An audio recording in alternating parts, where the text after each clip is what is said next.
Hi, folks. This is Ken, and I'm with Monica, as you can see.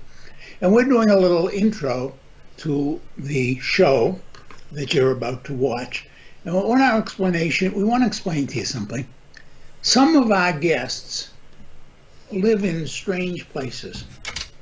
Yes. Yes, like the cat. The Yes. cat lives in Monica's home. Hello. Place. Hello. And this particular show that is about cats and other animals, but especially cats and rescue. And the wonderful lady who runs El's Rescue lives in the middle of a forest in the middle of Texas. And so we know ahead of time that some of the reception is poor.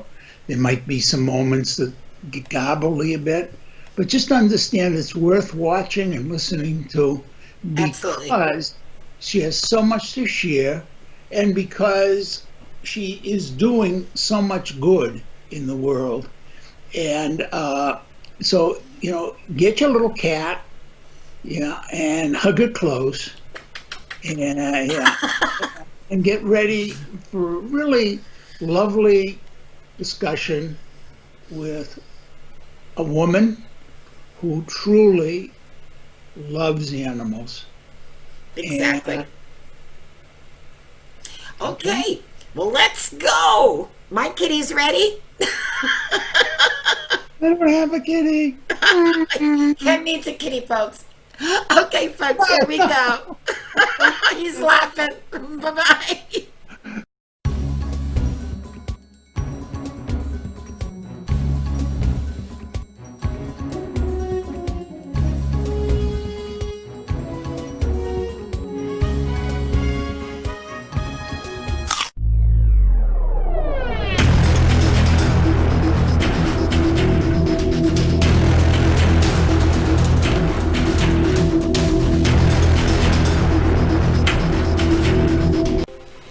Hello, everyone. Welcome to It Matters Radio. This is Monica Brinkman. And as always, Mr. Kenneth Ween is joining me today. Hi, folks. Hi, Ken.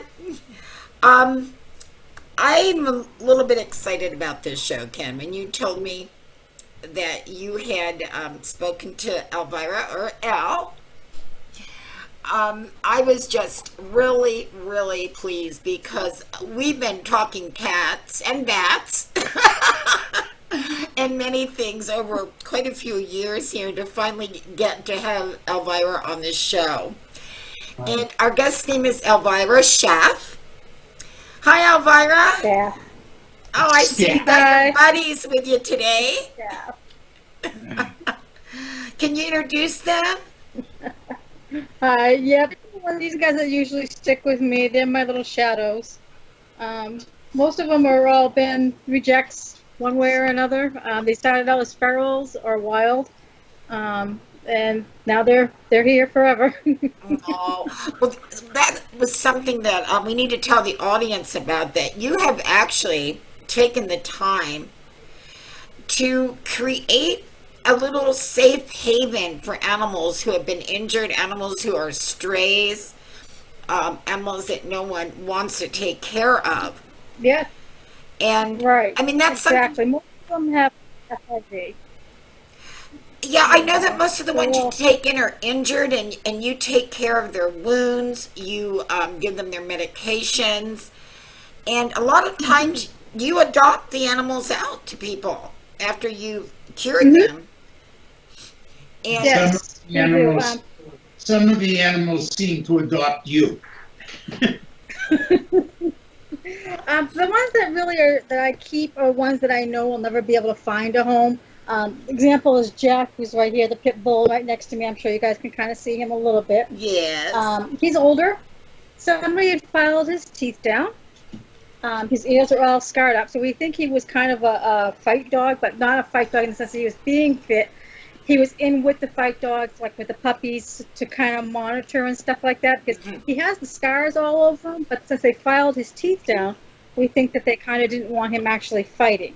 yes. But he is the biggest He's the biggest baby mother of all. hen you'd ever want to see in your life. He carries them around. He thinks they're his babies, and he acts Aww. just like and stuff like that. Patches here, who keeps my little drama queen, thinks the world revolves around him, is a beagle that somebody just dumped someplace. And I originally was trying to find a home for him, but he just is. He's very high energy, very high maintenance, and no one really seems to want that kind of a dog anymore. They want the dogs that they can just treat like cats. Yeah. They can put them in the house, Put them in their as they pocket. want. Yeah. I see a lot of people in that. We still get the big dogs or the medium-sized dogs. Because what we're talking Right. mostly And today, but the cats, you a lot have of cats here were ferals. Oh my god! Come on, guys, back off. And most of them have FIV, which is the feline immune disease. That Yes. is basically people is being a death sentence. It's really not. Basically, they get upper respiratory infections very easily, and as long as you treat it really fast, first time you see a runny nose, they can have a long, long, long life. A lot of the cats, like last month, we had a cat that had a leg amputated that was a feral. Looks like somebody, according to the vet, what happened is that a golf cart or a car pulled in that way and it severed the nerves underneath the arm, so the leg had to be amputated. Aw. I've got another cat out there that I'm trying to keep alive for a little bit, but it's just, he's not going to make it because he's missing his whole lower jaw. oh, So he So can't. he can't eat. Right, so he's doing a lot of liquids and things like that we have. Another cat, I thought I was going to lose his eye, but he didn't. He was able to save his eye. Oh, good. Yep, he's the one I found a home for, Hawkeye. I'm sure you guys remember that name, Hawkeye, and I don't know what just Yes. happened here. And then there was another cat named Ben, which is updates on that the woman now calls him Spooky. He was another feral cat that I found in a colony that he had an upper respiratory infection, and I took him in, and I realized he's never going to be a feral cat again because he was just too friendly after that. There was no way. He was. So I found him for a home. I got Catmandu. You know me and my love of puns. Yes. So I had to do a cat too. His whole lip, he looks like a boxer because he's got that big fat lip like this sticking out. Fleas had gotten up there and chewed all his inside lip apart. Oh, my word. So so there's a lot of issues that people do not realize that happen with feral cats. That once they've happened, they need special medicine. They need time to heal before they can go, and then sometimes they just can't go back out in the wild. I've got one that's highly allergic to fleas. When I got her whole neck she just scratched her whole neck wide open. Took me a year of keeping it with gauze, wrapped around gauze and stuff like that, and I have to keep her on flea medicine all the time. She's just never going to she can never be a feral cat. Right. So do you When I originally started, what? how many animals do you have in all? Right now we've got about 26 dogs. I'm going to say almost 29 cats, 8 horses, and a donkey. That's here. I'm not counting the ones that I feed that come on to the property that I feed. Like there's 5 feral cats that I feed that are outside that come out here that I feed at the garage. There's 2 that are in the back cat area that are feral cats that I got that I take care of. So we have a few. I go through about 44 pounds of cat food in 2 days. Well, how can you afford all this? I mean, do people And donate? I go through about 50 pounds of cat. Well, they do. Unfortunately, because of how tough everything has been and how the shelters have been closed, we are not getting a lot of donations. A lot of people aren't getting a lot of donations. I spent over $2,000 just on 2 cats last month on medical bills. I raised $450 for medical bills to offset that. So we're hurting, but luckily a lot of people do donate food. So. Let me very quickly interrupt you there, because maybe some of our listeners would like to help. Do you have a GoFundMe page or a donations page? I have a GoFundMe page, which I really would love for people to go on there. They'll tell you exactly what the medical expenses we use them for. I do also have an Amazon wish list if people want to send a cat food or anything that's on the wish. A lot of it is just dog food, cat food, or flea treatment. There's also I used to have on there some of the cleaning supplies, but I just go now to the dollar store and buy the cheapest mop because I go through a mop. If I buy a real expensive mop, it just goes through just as fast as a real cheap mop. Yes. I could pay 99 cents for a mop and get my whole floor cleaned. If I did $30 for a mop, it lasts me the same amount of money as if I paid that 99 cents. So I just kind of gave up on the mops and the buckets, and I found those 99-cent mops work wonderful. Do any people help you? Or are you doing this all by yourself? I actually do this by myself. I drive them to the vets. I pick them all up to the vets. I do all that by myself. I get up in the morning. I'm usually up in the morning by 4:30 in the morning. Usually I'm in bed by midnight. And so now, that's folks, usually basically what it is. And as you can see, it seemed to be my folks, I want to remind people that if you look under the description of the show here on YouTube, Monica will have put up for you the links so that you can go to both that Amazon pay wish list and the GoFundMe page. And do you also have a website, Elvira? Yeah, we do. We have a website that also has the links, and it talks about the animals. Unfortunately, I'm not very good about keeping it updating. up. I'm better about just because it takes so much time, and a lot of times at midnight I am just so exhausted, and 4 hours of sleep a night is not really the best, So a lot of times that kind of falls wayside. But I do post a lot on the group to keep people updated. I also encourage people to put their animals updated. I try to keep educational stuff up there because I think education is a key to stopping a lot of animals being dumped off, animals abuse, animals, when you see a problem, not being panicked and rushing to a vet and paying a lot of money for something that you can actually take care of at home by just giving them simple things like fish mox, which is a low dose of amoxicillin that you can just put in water, which handles upper respiratory infections, or even buying children's Benadryl. You can actually give that to cats in low doses, and it actually takes care of things like that too. So you help people. You don't only help the animals, you're helping people get educated so that they can take care of the animals that they had. And I know that because of the fires we've had in California, so many animals, of course, were strays, because everybody fled their house, and they rescued so many of them that I think a lot of people would be wise to follow you who have rescued some of these burnt animals and these animals that are in trauma, because that was a lot for them to go through. And I just think that you have a good information page for people because you do go into detail. And what is the name of the website? Even though we're going to have the link, why don't we tell people the name? What do you call your group, your organization? It's El's Rescue. Just EL''S Rescue. Okay. And then you're also available on Facebook. If people look for them. I did it kind of like a spoof on the name El, like because El in Spanish is the. So the rescue, but with my name being Elvira, I kind of did it so it's kind of a. It's catchy too. People will remember it. Do you actually if let's say someone wanted to adopt an animal that was special needs that you might have, or even just an animal from you that you have taken care of, what's the best way for them to reach you?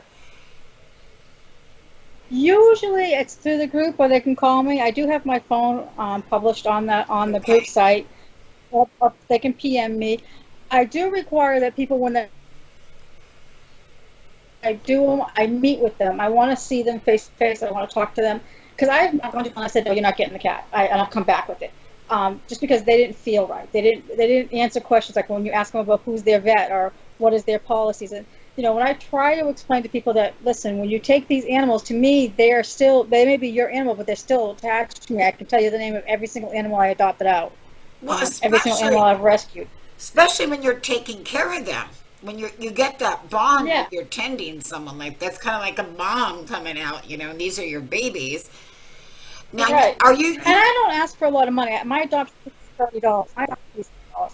and that's pretty cheap considering I get them microchipped, I get them fixed, and I get them all their shots. Oh, yeah. You know, and most people, you know, What's the adoption fee again? $30. $30. Yeah, that's Which is- nothing. You know, yeah, that's cheaper than the public shelters. But now, of course, you're not. You know, we didn't mention travel, so we should mention where you are, what part of the world you're in. Yes. For example, Monica would be, you know, over there every day getting another cat. I'm in Montgomery, Texas. Montgomery, Texas, and that's what's rescuing Rich from this. You know, Monica's husband, Rich. I had to clear this show with him before I set it up. He said, "Ken, you're not going to get me a whole bunch more cats, are you?" And I said, "Well, only if you had to drive all the way to Texas to get them." And of course, Monica's out in the West Coast, so I figured, Rich and I figured it was safe to do this. You can adopt a cat. Yeah, well, Sally, I've gone up north to the river, so. Hi, guys.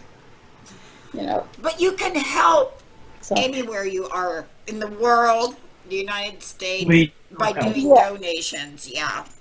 Now, we got into this show. Well, We there's got, also a site called Pet Heart that actually will tell you any of the rescues that are in your area by putting in your zip code.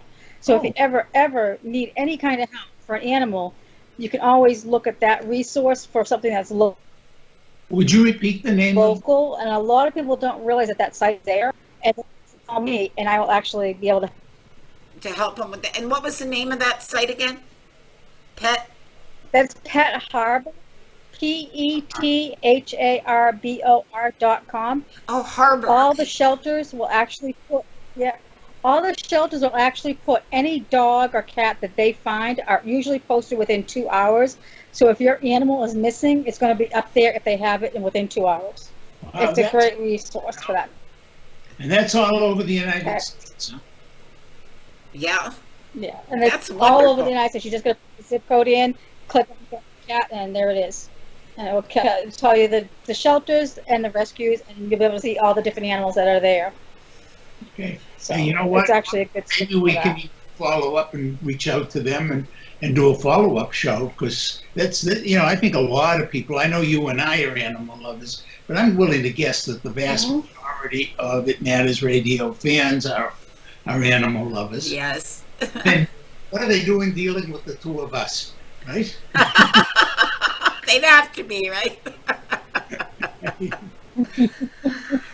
We started actually to have this show. It's interesting because Elvira and I had some interaction about of something I had posted, I believe, on Facebook about what is your approach to having a cat? Like, are you the cat's servant? Are you the cat's protector? Are you the doorman who lets the cat in and out? Or are you taking care of feral cats? Or, you know, what is your notion of your relationship to a cat? Now, Elvira, I don't know if you know this, but Monica used to have a cat who decided that she was going to co-host It Matters Radio. For a long time, Punky. Unfortunately, she has passed away. But, you know, so I think cats and their owners have some very unique relationships. Do you find... Well, surprisingly, the people who own cats, and it's actually outpacing dogs now. Cat owners are outpacing dogs now. Yes. I think with a cat, a lot of times is people like the independence of a cat, but they also like the dependence of a cat. The cat really does depend on you for a lot of interaction. If you do not interact with your cat, that's when you see those cats that are like on Jackson Galaxy show, you know, My Cat from Hell. Mm-hmm. Oh, because Because cats do need that interaction, and right, they're not getting it. They need someone to play with. They want someone to play with. They want to be with you, but yet they're still independent. They still go and do their own thing. They don't need you 24/7 like a dog does, you know. Right. So I think that's people starting to discover that with cats, you can have that kind of codependency relationship that you have with a dog. You can teach a cat how to do things. You can teach the cat how to play fetch. The best thing about a cat is if you find an antic or a position that he likes to do the best. Like I have jump on the back of my shoulders. So what I do is I just let him jump on the back of my shoulders. He now drapes over my neck and he walks around. So now I got it when I touch my chest, he jumps on my shoulders. This happens to be him right here, by the way. And then I've got another cat that loves to stand up. So I started dangling string with him and just kind of getting him to stand up. Now he will stand up and just, as soon as I put my fingers up, I don't need the string anymore. There's one that she thinks she's a dog. I mean, the first time we moved her up here. I was originally in Houston, and she was one of her cats I saved from Houston. And we had some dogs here that had never seen a cat, never been around a cat, didn't know anything about cats. She got out, these two massive 80-pound dogs, and she runs between the two of them, and she's just got her tail up in the air, and she's just chatting away. And both of those dogs did not know what to do. They just kind of looked like they were really stumped for an answer. Like, what do we do with this cat? You know? But if you find the cat's personality, you're going to find that there's a lot more interaction. Yeah, they all have their own personality, too. I've done this. You know, Punky. Yeah, and I mean, and they can go in cars. They can go out for walks. Yeah, I traveled for 20 years with a Maine Coon cat. He was better known at the hotels than I was.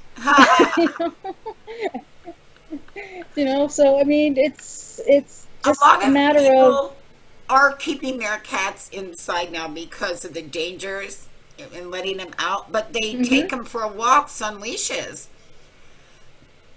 just like you would a dog. Which I never thought cats would like that, but they love it too. Or take it. Yeah. I used to have one that when I lived in Vermont, we didn't bother with the leash. He never went out with us, and we had a German Shepherd Akita mix, and he would follow along with us and up and down the road and around the corner. And every day, without clockwork, there was this little itty bitty doggy that would come flying out and start barking, and my cat would just look at him like, "Oh, what are you?" You know, he was kind of like, this dog is. He thought he was a dog. And he never bothered him, and he never. Yeah, he just, you know, it really is. Cats are unique in that sense. I mean, and a lot of cats, if you handle them as kittens, the more you handle them as kittens, the better they're going to be as an adult. If you don't handle them as kittens, you're not going to do it as an adult unless you take the time, and it's going to take a lot of time. Yes. It's not something that's going to be overnight. And with kittens, you can do it overnight. You can do it within 2 or 3 days. You can take a feral kitten within a day and have it not be a feral kitten. You know, I got feral cats. And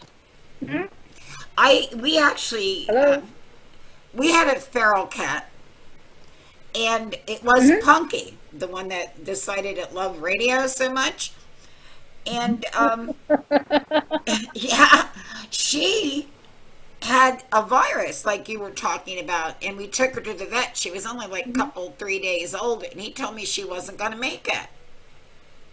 So I just took her home, and I fed her, and I loved her, and I treated her like I would a baby. And doggone it, she was the best cat I probably ever had in my life. And most people would have just said information on FIV when it first. Yeah, but that was FIV, and now they've discovered a lot of new stuff. Like I took the 2 kittens down to Rock, the woman's. It's a vet clinic down in Spring. Down maybe 40 minutes south of us, and I had the 2 kittens that were very sick, and I needed emergency care, and they're the only ones that can get in. But I also brought 2 other kittens with me that I needed to have checked, and they came back as FIV positive. And the woman handed me this big long sheet of information, and I said, "Well, I'm fine with FIV." I said, "I know it's not a death sentence." She goes, "Oh my God, thank you so much." And I said, "What do you mean?" She goes, "Do you know how many people, as soon as we say FIV positive, they automatically think it's a death sentence? That we automatically think that the cat's not going to live, that they're not going to have a long life, they're not going to do anything." And she equated it to AIDS. She said you could have FIV, just like you could have AIDS, but doesn't mean it's necessarily HIV. It could be, it's like it's there, the strain is in them, but it doesn't necessarily mean it's active. I'm kind of curious. I And really then she also at this explained point, too that, and this is I'm very key for people. I'm kind of curious about people and cats, and I wonder, do people who have cats?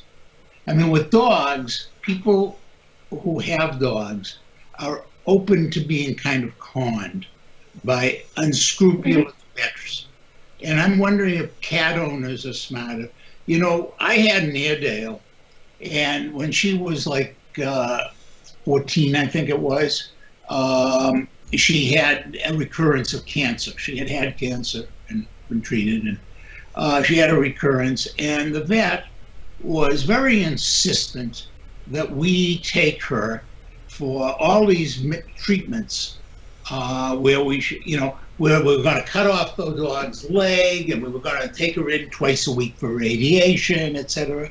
And I looked at her and I said, what is the normal lifespan for an Airedale? And she said, oh, they usually last to about 14.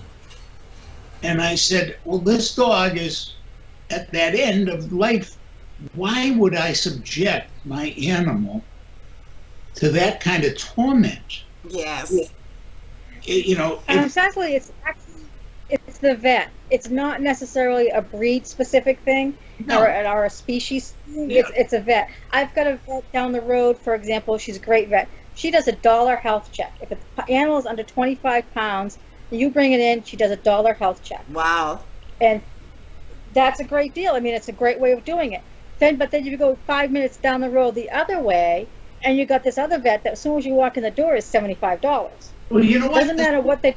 This woman didn't want me to do didn't want to do the treatment.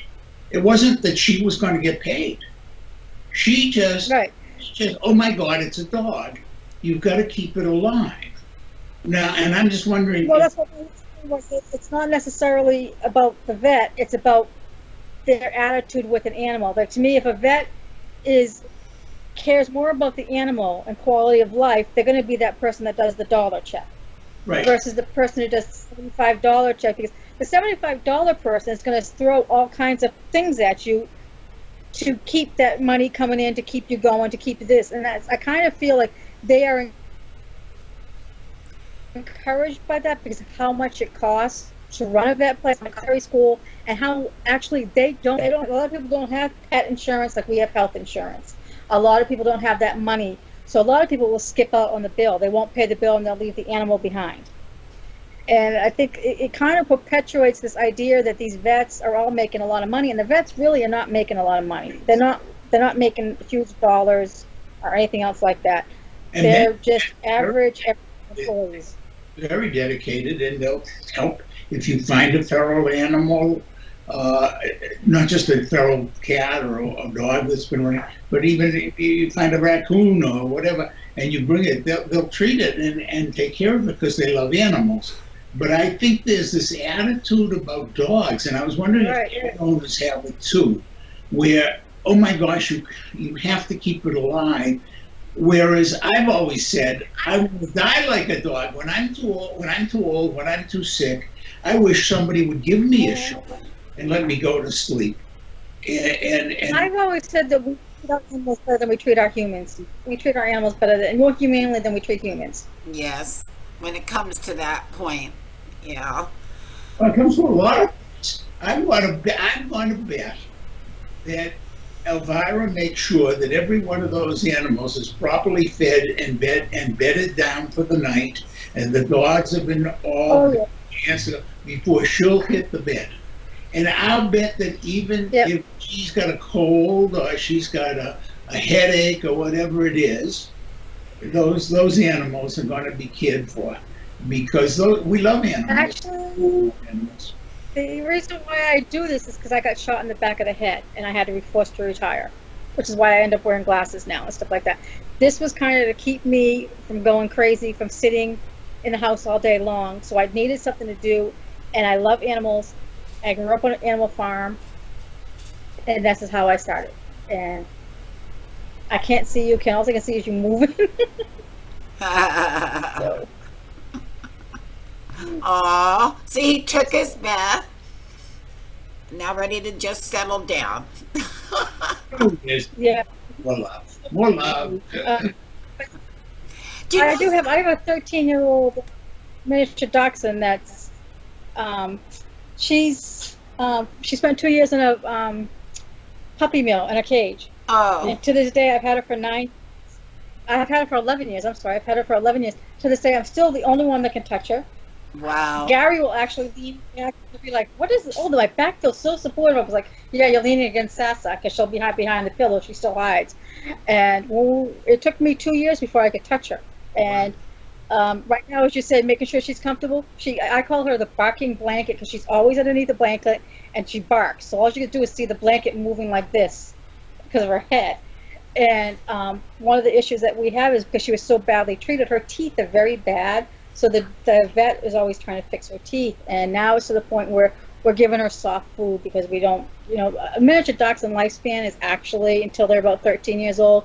She is 13 years old. So we're at that stage that you were talking about with the air deal where we're just kind of making her comfortable, make sure she's not in a lot of pain, make sure she's not experiencing anything that's, let her die gracefully and when the time comes, and knock on wood, hopefully nothing bad will, happen between now and then, and she'll.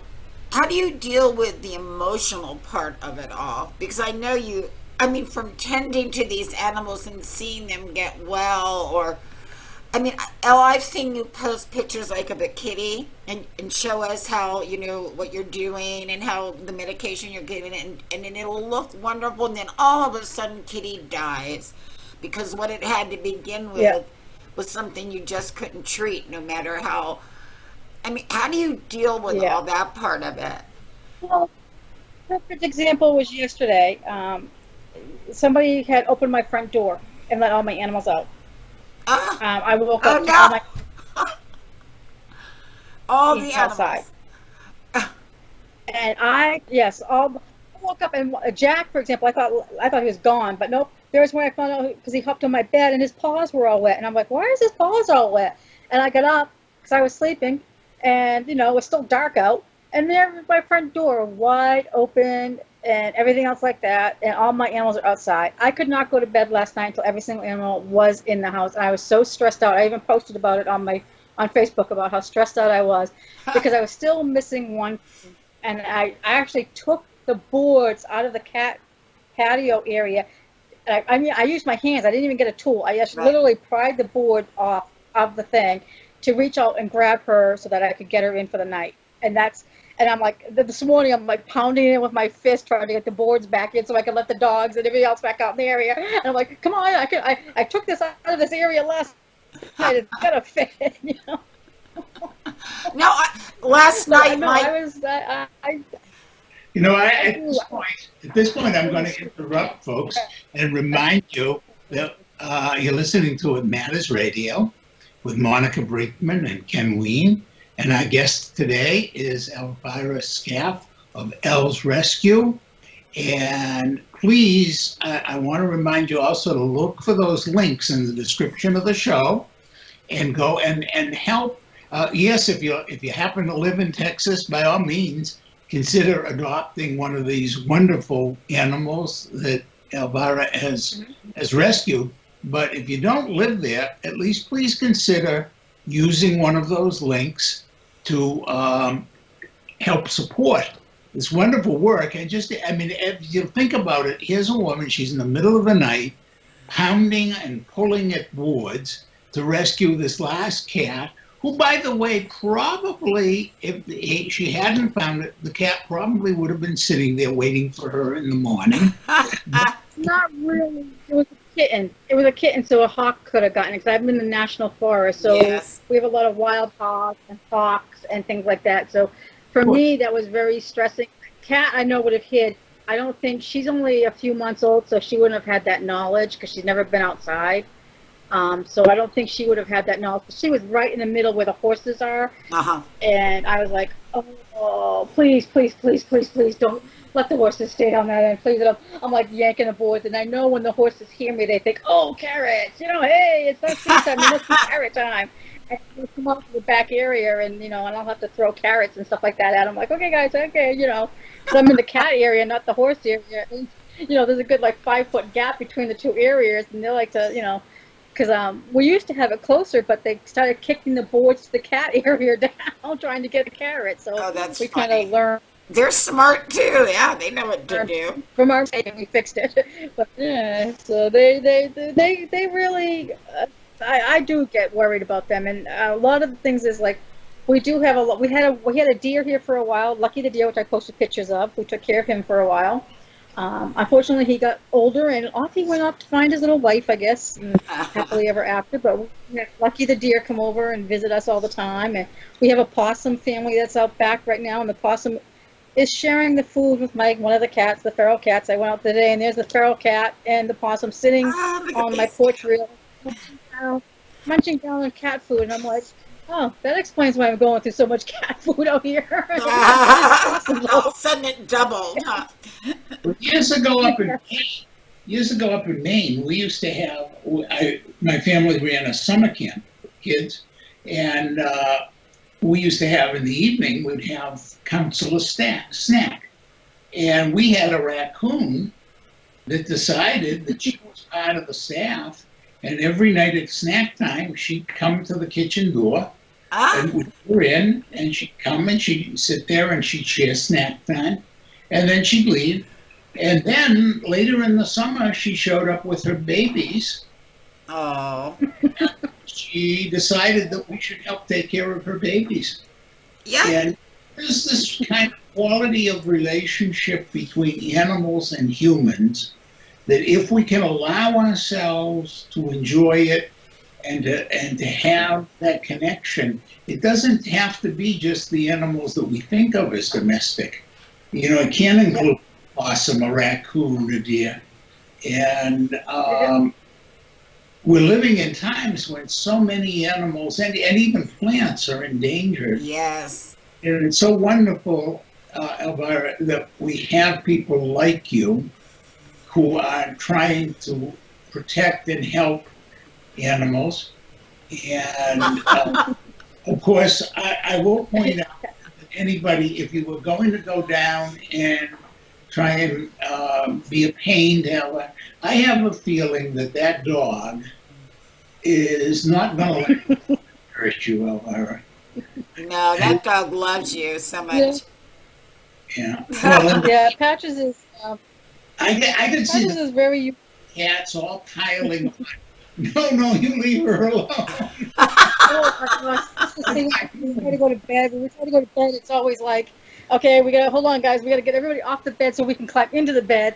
And then once we're in the bed, then it feels like we don't need blankets because they've got enough heat for us. So we don't See, you can save electricity if you have have to animals. worry.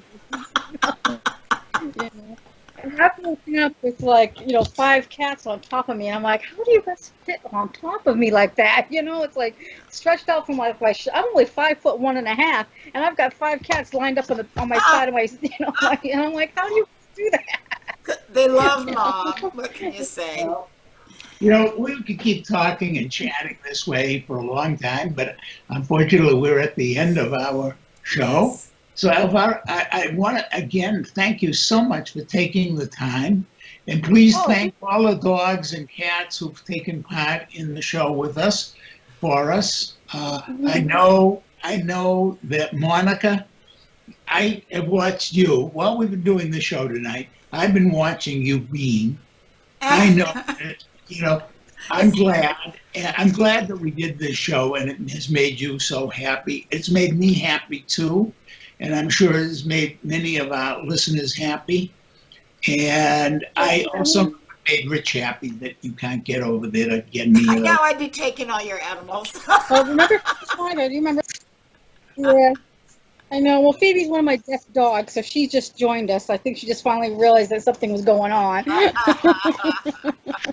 Elvira, I want to thank you personally as an animal lover. You're doing something you didn't have to do. And it is reaching so many animals' lives and also humans' lives. And folks, if you can afford it, please donate some money to this wonderful, wonderful rescue and this wonderful, wonderful woman. Thank you so much, Elvira. You keep in touch. It looks like you have your hands full right now. Bye-bye. Bye, folks.